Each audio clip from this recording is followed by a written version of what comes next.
दोस्तों, आज मैं फिर एक बार आपके बीच एक छोटी कहानी लेकर के उपस्थित हुआ हूं, जिसका शीर्षक है लालच बुरी बला। जी हां, आपने बिल्कुल सही सुना, लालच बुरी बला। लालच कैसे बुरी है, इस कहानी में यह आपको पता चलेगा।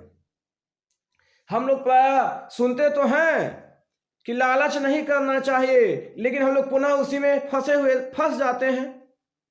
जैसे शिकारी आएगा, दाना डालेगा, लोभ से मत फंसना, वह चिड़िया उस जाल में फंसा हुआ था। ठीक उसी प्रकार हम भी अपने जीवन में कहीं ना कहीं जानते तो हैं, सुने तो हैं कि लालच बहुत बुरी बला होता है, लेकिन हम भी कभी न कभी उसी बुरी बला में फंस जाते हैं। तो इस कहानी से आपको प्रेरणा मिलेगा कि लालच बुरी बला कैसे है। इस कहानी के माध्यम से आप देखेंगे। तो अब हम कहानी शुरुआत करते हैं। एक बार की बात है कि एक नदी के किनारे एक बूढ़ा बाघ रहा करता था, जिसके पास एक सोने का कंगन था। जब वह जवान था, यौवन के दरहीज पर से गुजर रहा था, जब वह जवानी के दशा में था, तो न जाने कितने ब्राह्मण, कितने गौ, कितने इंसान व्यक्तियों को खा गया था। उन्हीं व्यक्तियों से एक उसे सोने का कंगन प्राप्त हुआ था, जो अपने पास रखे हुए था।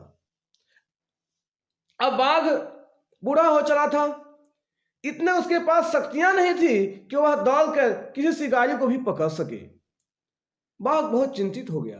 अब मैं क्या करूं? जब मैं जवान था तब तो अनेक पशु पक्षियों मानवों का मैं शिकार किया, अब क्या करूं? उसे एक तरकीब सूझा, क्यों नहीं सोने के कंगन को लेकर के मैं इस नदी के किनारे बैठ जाऊं, और जो व्यक्ति वहां से गुजरेंगे मैं उनको यह सोने का लोभ देकर के अपने पास बुलाऊंगा, शायद कोई व्यक्ति मेरे बातों में विश्वास कर ले।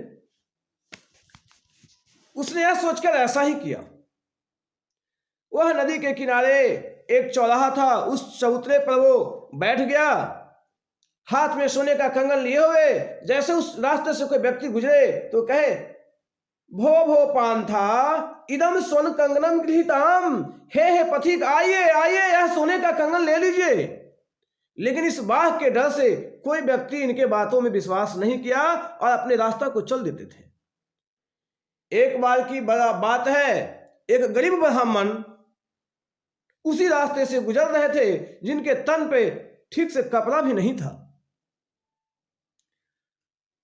बाघ सोचता है, यह बहुत गरीब ब्राह्मण है, शायद यह मेरी बातों में आ जाए। बाघ ने कहा, पंडित जी आइए आइए आइए, यह सोने का कंगन ले जाइए। बाघ हाथ पकड़ करके दिखाता है, यह सोने का कंगन ले लीजिए। पंडित जी कुछ देर के लिए सोच में पड़ गए। वह मन ही मन सोचने लगे, मेरा यात्रा आज बहुत बढ़िया है, आज हम एकदम यात्रा से निकले हैं। घर की परियाई जो है हमें दही खिला के चलाई थी। हम लोग भी कहीं घर से जब निकलते हैं तो माँ बहनें दही खिलाती है कि यात्रा आपका शुभ रहे। तो पंडित जी सोचे, परियाई ने हमको दही खिला के चलाई थी, यात्रा हमारा एकदम बेहतर है, रास्ता चलते हैं सोने का कंगन मिल रहा है, इसमें भाग से संभव है, हम बहुत बड़े भागवान व्यक्ति हैं। मन ही मन पंडित जी ऐसा सोच रहे थे। बाघ उनके भावना को समझ जाता है। बाघ कहता है, पंडित जी आप घबराइए नहीं, आइए आइए, यह सोने का कंगन ले लीजिए। तो पंडित जी कहते हैं, तुम हिंसक जीव हो, न जाने अपने यौवन के दशा में कितने मानवों का शिकार कर लिया है, तुम पर हम कैसे विश्वास करें। तो बाघ कहता है, देखिए पंडित जी, जो आप सोच रहे हैं वो ऐसा नहीं है। सुनिए, यह सोने का कंगन हम क्यों आपको देना चाहते हैं, इसके कारण समझिए। और बाघ सुनाना चालू करता है कि मैं जब जवान था तो मैं कितने गौ, ब्राह्मण, इंसान को खा गया, जिसके कारण मेरी बेटी मर गई, मेरा बेटा मर गया। हद तो तब हो गया जब मेरी स्वामिनी, मेरी पत्नी भी मर गई। आजकल हम निर्वंश हैं, हमको कोई वंश नहीं है। सांप्रतम निर्वंशो अस्मि, आजकल हम निर्वंश हैं। तो बाघ कहता है तो निर्वंश है तो सोने का कंगन क्यों दे रहे हैं? तो बाघ कहता है, एक बहुत बड़े पहुंचे महात्मा थे, उन्होंने कहा कि बाघ तुम दान दो, शायद फिर से तुम्हारे बीवी और बच्चे प्राप्त हो जाए। इसलिए मैं स्नान करके इस शिला पर बैठा हुआ हूं और मैं दानी बना हुआ हूं, और कोई बात नहीं है पंडित जी। पंडित जी सोचे, ठीक है कह रहा है भगवा। तो पंडित जी कहे, तुम पर फिर भी कैसे विश्वास कोई करे? तो बाघ कहता है, पंडित जी हम जमीन धरती मां को छू के कसम खा रहे हैं, हम आपको नहीं मारेंगे, आइए यह सोने का कंगन ले लीजिए। पंडित जी को आधा विश्वास हो जाता है, फिर भी कुछ मन में संशय बना हुआ ही है। पंडित जी कहते हैं, तुम पर कोई कैसे विश्वास करे? तो वह गीता का श्लोक सुनाता है। कहा कि पंडित जी आप तो शास्त्र जानते ही होंगे, सुनिए गीता में लिखा हुआ है, मातृवद परदारेषु परदेवेषु लोष्टवत् अवात्मवतु सर्वभूतेषु यः पस्ति सः पंडिता। मातृवद परदारेषु परदेवेषु लोष्टवत् आत्मवतु सर्वभूतेषु यः पस्ति सः पंडिता। पंडित जी आप तो जानते ही हैं कि दूसरे के माँ बहन को अपने माँ बहन के नजरिए से देखे, दूसरे को धन को मिट्टी के ढेले के समान देखे, जो सभी प्राणियों में संपूर्ण जगत में अपनी आत्मा को देखे, वास्तविक ब्राह्मण वही है। तो मैं शास्त्र का भी अध्ययन किया हूं, इसलिए जैसी मेरी आत्मा है वैसे ही तो आपकी आत्मा है, इसलिए आप में भी मैं अपने आत्मा को देखता हूं, इसलिए आप जरा भी संकोच न करें, आज यह सोने का कंगन ले लें। पंडित जी को अंततः बाघ के बातों पर विश्वास हो जाता है और कहते ठीक है तो दे दीजिए सोने का कंगन। बाघ कहता है, आइए नजदीक, आइए नजदीक। पंडित जी कहते हैं, फेंक के दे दीजिए। बाघ बहुत ही चतुर था। बाघ कहता है, पंडित जी आप तो पुरोहित हैं, शास्त्र कहता है किसी को दान फेंक कर नहीं, प्यार से हाथों हाथ देना चाहिए, इसलिए मैं ऐसा नहीं कर सकता हूं, ऐसा करने से मुझे दान का फल नहीं मिलेगा। पंडित जी मान जाते हैं कि ठीक ही कह रहा है भाई, बात तो ऐसा ही है। बाघ कहा कि पंडित जी घबराइए मत, मैं स्नान कर करके देखते हैं, जब कोई पूजा पाठ या कोई जब दान करता है तो पवित्रता पूर्वक, तो मैं पूजा पाठ करके यहाँ बैठा हूं, बगल में जाइए आप सरोवर में, तालाब में, और वहां स्नान करके आइए, मैं आपको दान दूंगा, मुझे आशीर्वाद दीजिए और मुझे पत्नी और पुत्र और पत्नी की प्राप्ति हो जाए। पंडित जी को बाघ के बातों में विश्वास हो ही गया था, फिर भी कुछ कुछ संशय था। बाघ सोचता है पंडित जी को एक आध श्लोक और समझाना पड़ेगा।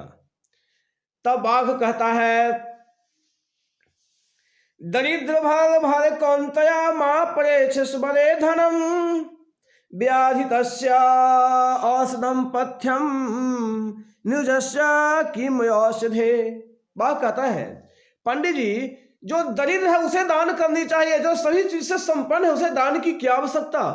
और मैं देख रहा हूं कि आपके तन पे ठीक से कपड़ा भी नहीं है, इसलिए मैं यह सोने का कंगन आपको देने के लिए मैं इतना प्रयत्न कर रहा हूं, और नहीं तो मुझे तो किसी न किसी को देना ही है। आप चाहे तो जा सकते हैं, किसी दूसरे को हम देंगे, लेकिन कहा गया है गीता में कि जो गरीब है, जो दान लेने लायक है, उसे दीजिए तो फल मिलेगा। जिसके सब कुछ है, जिसके पास जो सभी चीजों से संपन्न है, उसे दान की क्या आवश्यकता। जैसे पंडित जी कान खोल के सुनिए, जब कोई व्यक्ति बीमार है उसे दवाई की जरूरत है, जिसके पास कोई बीमारी ही नहीं उसे दवा की क्या आवश्यकता। उसे दवा कोई फायदा करेगा क्या? हो सकता है नुकसान ही करे। तो पंडित जी आपकी माली हालत ठीक नहीं है, इसलिए मैं आपको इतना श्लोक देके समझाने का प्रयास करूं कि आप मान जाए, मुझे भी फल मिल जाएगा और आपकी दशा और हालत में सुधार भी हो जाएगा। इतना कहना पंडित जी को पूरा विश्वास हो गया कि यह वेद और शास्त्रों के भी बहुत ज्ञाता है, यह गलत नहीं कर सकता है, और पंडित जी उसके बातों में आ जाते हैं। और दोस्तों, जैसे ही वह सरोवर में स्नान करने के लिए प्रवेश करते हैं, जैसे जैसे ज्यों ज्यों वो अपना कदम बढ़ाते गए, त्यों त्यों दलदल में फंसते गए। पंडित जी को तो सोने का कंगन का सनक सिर पर सवार था। जैसे ही वो कदम बढ़ाते गए, वो दलदल में फंसते गए। एक समय ऐसा भी आया कि वह पूरा यहां तक, पूरा उनका गर्दन तक वह उस कीचड़ में दब गए। बाघ दूर से देखकर कहा, आहा हा हा, पंडित जी फंस गए हमारे जाल में, आते हैं, कोई बात नहीं, आपको निकाल देते हैं दलदल से। दोस्तों, बाघ धीरे धीरे, क्योंकि पंडित जी वहां से निकल के भागने में सक्षम नहीं थे, काफी दलदल में फंस गए थे। बाघ कहता, आते हैं, आपको इस दलदल से हम निजात दिलाते हैं। धीरे धीरे वो गया, पंडित जी को पकड़ा, उनके शरीर को फाड़ा और अपना शिकार कर अपना भूख को मिटाया। तो दोस्तों, यदि वो पंडित जी उस बाघ के बातों में विश्वास नहीं किए हुए होते तो शायद उनकी यह दशा न खोई हुई होती।